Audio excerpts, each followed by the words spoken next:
Pourquoi est-ce qu'on décore une robe? Pourquoi est-ce qu'on décore un manteau, un éventail ou une paire de chaussures? Il y a bien sûr beaucoup d'enjeux esthétiques, mais aussi toute une symbolique et des questions sociales, politiques, artistiques.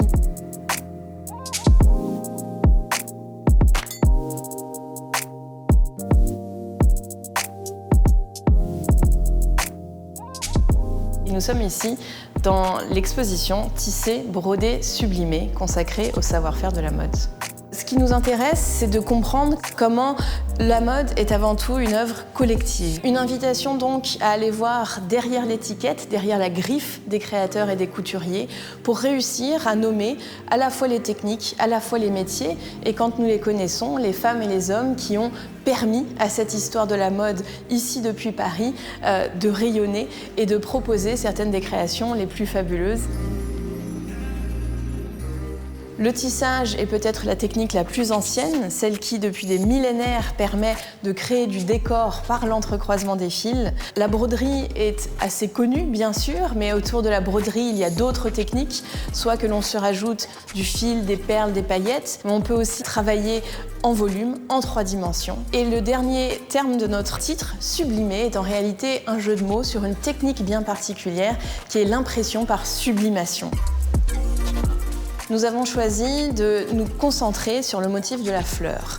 La fleur qui est le motif par excellence, celui qui a fasciné, inspiré des générations de dessinateurs, de créateurs, d'artistes au sens très large du terme. Qui porte des fleurs? Eh bien, c'est une question qui varie en fonction des époques.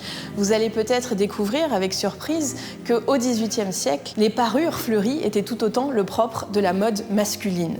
Aujourd'hui, on a tendance à associer la fleur à la femme fleur, notamment au cours des années 1950, autour de créateurs comme Christian Dior, comme Pierre Balmain. La femme fleur, c'est vraiment cette silhouette tout à fait emblématique d'un renouveau, d'une certaine idée de l'élégance féminine.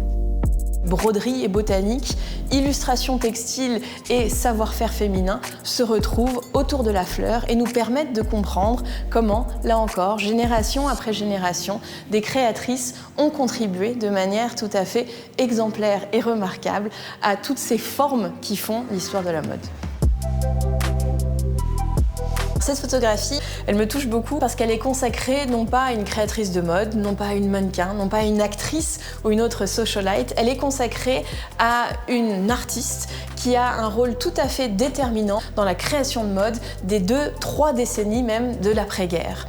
Elle s'appelle Andrée Brossain-de-Méré et c'est une illustratrice qui compose des motifs pour les textiles qui seront ensuite transmis à des industriels qui, eux, les imprimeront sur des étoffes de soie, de laine, de coton. Elle est assez méconnue, du grand public en tout cas. Elle va néanmoins avoir les honneurs, notamment du Vogue américain. Elle pose ici dans son atelier avec ses pinceaux. Elle travaille notamment avec du photomontage. Elle compose des motifs qui sont très reconnaissables. Elle a véritablement un style, une patte particulière, très personnelle. Les robes que vous voyez à côté de moi ici en sont la parfaite illustration.